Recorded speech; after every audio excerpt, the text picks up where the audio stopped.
Hai, jumpa lagi dalam Dapur Kidal. Hari ini Dapur Kidal nak buat bihun goreng kicap. Simple, senang, mudah kan kawan. Jom masuk Dapur Kidal. Bihun 2 keping ya. Bawang merah dan bawang putih yang telah di blender kasar. Ini ayam goreng 2 ketul. Saya dah potong-potong. Ini kicap karamel untuk bagi berkilat bihun kita, sos tiram, kicap manis dan juga kicap pekat. Okey, 3 ni saya akan masuk waktu menumis. Yang ini saya akan gaul dengan bihun dahulu. Okey, tuangkan kicap pekat agak-agak ya. Kepekatan kicap yang kita mahulah. Okey, ini bihun goreng kicap. Jadi saya buat macam ni dulu ya. Ini versi anak-anak. Okey. Ini saya akan gaul untuk bagi larut pada bihun dulu supaya masa menumis nanti lebih sebati ya. Okey. Ini dah siap, kita boleh ketepikan ya. Okey kawan-kawan, kita boleh tuang minyak dahulu.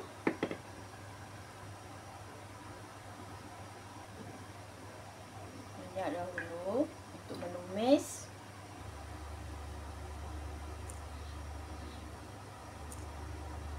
Okey kawan-kawan, kita boleh tumis ya. Masukkan bahan yang kita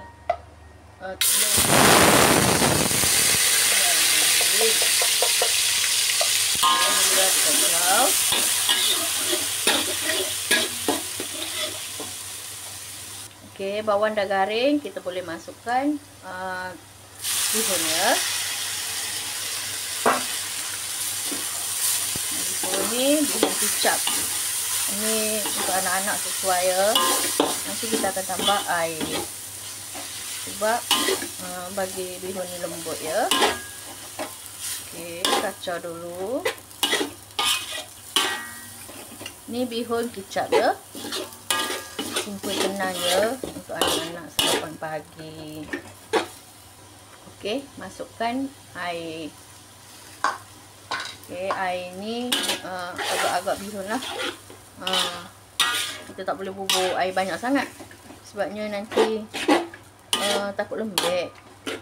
Okey, ni bihun kicap. Waktu ni kita boleh masukkan bahan-bahan yang lain. Saya masukkan sedikit kicap karamel ya.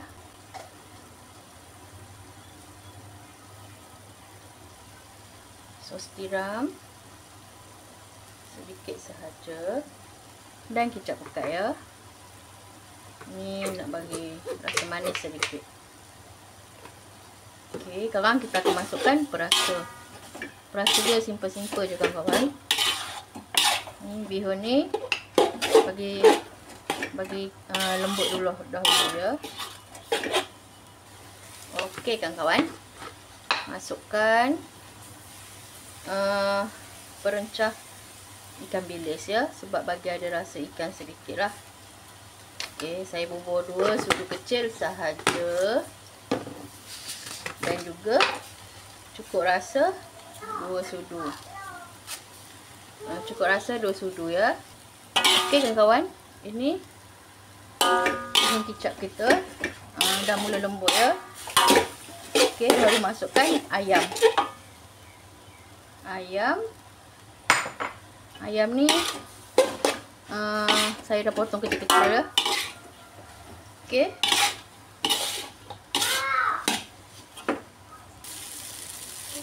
Okey kawan-kawan, ini dah mula kering ya. Okey, dah mula kering. Saya pun dah bubur isi ayam tadi. Okey, ini dah boleh sarapan dengan anak-anak. Simple, senang, mudah kawan-kawan. Bihun goreng kicap. Ini bihun goreng kicap. Saya bubur perencah ayam sahaja. Apa yang ada lah. Okey. Ini dah siap. Dah lembut, dah garing. Dah kering airnya. Dah boleh dihidangkan. Alhamdulillah, bihun goreng kicap dah siap ya. Ini Bihun goreng kicap simple sahaja, mudah senang kawan-kawan. Tak banyak pakai bahan. Okey. Ini untuk sarapan pagi bersama dengan anak-anak. Okey, jumpa lagi di next video. Bye. Assalamualaikum.